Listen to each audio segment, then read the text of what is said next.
Alabama Sen. Katie Britt has accepted the task of delivering the Republican response to President Biden's State of the Union address on Thursday, saying in a statement she was truly honored and grateful for the opportunity.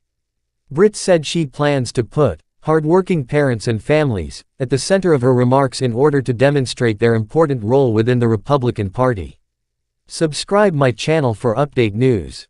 At 42, Britt is one of the youngest members of the Senate. She was elected 2 years ago during the 2022 midterms and, upon her swearing in, became not only Alabama's first elected female senator, but also the youngest Republican woman to serve in the upper chamber. She graduated from both the University of Alabama and the University of Alabama School of Law before becoming a practicing attorney. Britt and her husband have 2 children, Bennett and Ridgway, whom they raise in Montgomery. In Britt's capacity as senator, she serves as ranking member of the Homeland Security Appropriations Subcommittee. At this decisive moment in our country's history, it's time for the next generation to step up and preserve the American dream for our children and our grandchildren, she said in a statement responding to her announcement as the rebuttal speaker. Katie Britt is the absolute best face the GOP could put forward, said Republican strategist Doug Heye. According to him, she, as a smart, well-spoken mom of 2 school-aged kids, is the best person to deliver the party's vision.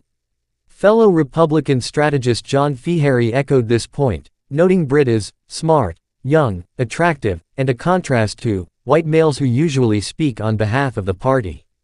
But according to Democratic strategist Max Burns, the choice of Britt as the messenger of the GOP's response was likely a result of top-tier Republicans turning the offer down. He pointed to the lack of progress on Republican priorities in Congress, claiming, no senior Republican wants the impossible task of trying to sell that ineffectiveness to voters. He further predicted Britt would spend much of her time criticizing Biden, but not discuss what Republicans have done, because they've done nothing at all. Senator Britt may be the current darling of the Washington establishment, but her selection places abortion access and IVF treatment front and center, said Eric Schultz, former senior advisor to President Barack Obama. She supports all of the anti-abortion measures and has not taken any issue with the recent IVF ruling in her home state, he said, referring to the controversial Alabama Supreme Court ruling on embryos, which prompted several clinics in the state to abruptly halt in vitro fertilization (IVF). Schultz said the GOP may believe she makes for good optics, but she gives Democrats a gift by bringing the party's most potent vulnerabilities to the table.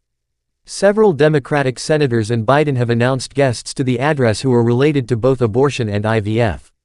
Biden will be bringing Kate Cox, who ultimately sought an abortion out of state after suing Texas's Supreme Court for the right to receive the procedure there. Kyle Kondik, managing editor of Sabato's Crystal Ball at the University of Virginia's Center for Politics, said the SOTU rebuttal is a tough assignment. Those who deliver it can only hope to get out of it without becoming a punchline, he said. As to the choice of Britt, he said, Britt seems like a rising star within the party, and this speech often goes to people who are perceived that way, noting past responses given by Marco Rubio, Kathy McMorris Rogers, Joni Ernst, Nikki Haley, Tim Scott, Kim Reynolds, and Sarah Huckabee Sanders.